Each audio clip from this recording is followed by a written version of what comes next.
Hello Internet, it's me Josh, the Aging Gamer. So, we're going to be taking a little break from doing a retro review, and we're going to be doing something a bit different. I've been seeing this thing floating around YouTube about the $100 NES challenge. And I was thinking to myself, what is this? Well, my buddy Megadan29, he posted the first video that I saw, then I started seeing other people like Back in the Day Gamer doing it, and you know what, I was like, I gotta check this on out. So what is the $100 NES challenge? Well, it's basically just making a NES collection using a $100 budget. And one of the first things I thought was, well, how exactly do you get prices for these games? You can go to garage sales, conventions, retro game stores, eBay, and you're going to get a variety of prices on the same game. So how do you do it?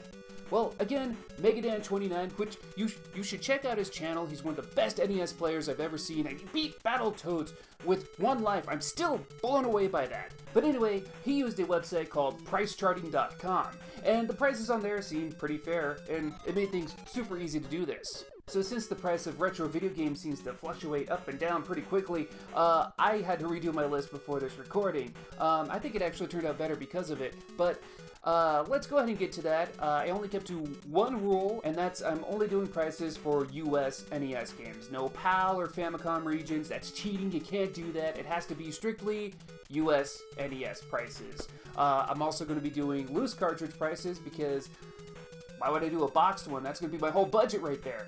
So without further ado, let's get to that list. So for my first pick, it's the big obvious one, the one that everyone has on their list, including me, and that's The Legend of Zelda. Zelda was one of the first games I ever got, and I've loved it ever since. It's probably my most played NES title, and I could easily play this game for more decades to come. This action-adventure game is played at your pace and offers lots of secrets and a variety of ways to tackle the dungeons, so you can play it differently every time. Again, it's a fantastic game that I can personally play at any time. Hell, if I can't think of something to play, I'll just start this up, start a new game, and just play through it. No matter what the price of this game was going to be, it was definitely going to be here on my list.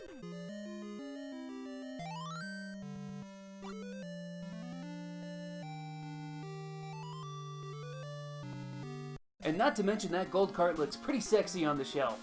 So for my next pick, it's the most expensive game on my list, but you gotta pay for that top-notch goodness. It is Mega Man 2! This is a game I surprisingly didn't play for the first time until recently, and I instantly fell in love with this. I really meant this in my review. This is one of the best NES games I've ever played. This is NES platforming perfection. Everything about the game, from the gameplay, the mechanics, the music, and the overall aesthetic is awesome. And with Mega Man 2's many different paths you can take for completing it, it's an ideal pick for a collection like this because that's really going to up the replay value. So that's already like half my budget. Let's go for something a little bit cheaper. I found something in my price range. It's only around 14 bucks, and that's Teenage Mutant Ninja Turtles 2, the arcade game.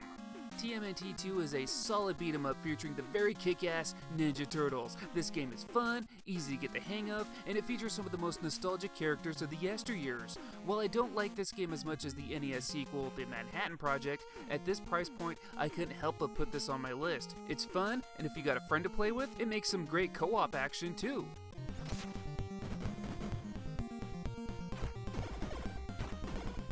So I got a platformer, I got an action-adventure, and I got a beat-em-up. Let's get like a fighting game in there, and I can't think of any brawler that I personally love more than pro wrestling. At the cheap price of $8.59, this underrated wrestling game is really fun once you learn how to play. It has a colorful cast of characters that are some of my favorite in gaming, like the amazing luchador, Starman, or the creature simply known as the Amazon. Whereas Ninja Turtles 2 offers some fun co-op play, this game offers some competitive play. There's nothing quite like settling a score with pro wrestling. This first-party Nintendo title offers something a bit different from the other games listed on here, and I think it's great. Not for everyone, but for me, hell yeah!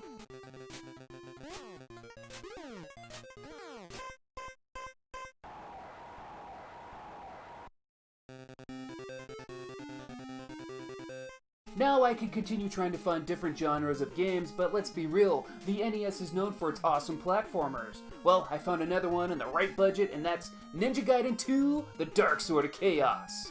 Another game in the $14 range, I couldn't pass up having this game on my list. It's one of my favorite NES titles that features one of my top 3 favorite video game characters ever, Ryu Hayabusa. You want some kick-ass ninja action with some brutal gameplay? This is it here. It's one of those games that even though it's super difficult, I still get a kick out of playing it until I rage quit. However, it's still a solid title and at a pretty good price point.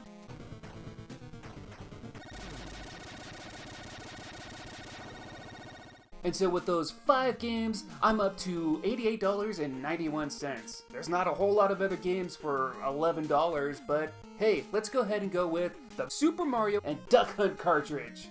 2 games for the price of 1? Sure.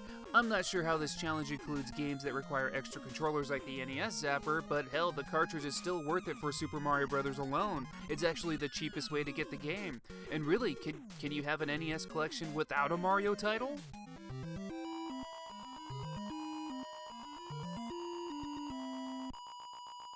So with all of that, I'm left with $6.11 left over. Let's go ahead and throw Bases Loaded on there.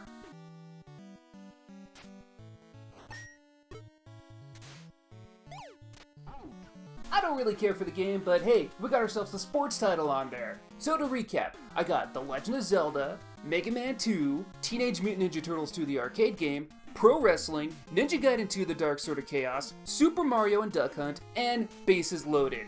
That's 7 games right there. And that brings me to a grand total of $99.98. That's right, I'm only 2 cents off from the full budget. Go ahead and try to beat that, I dare you.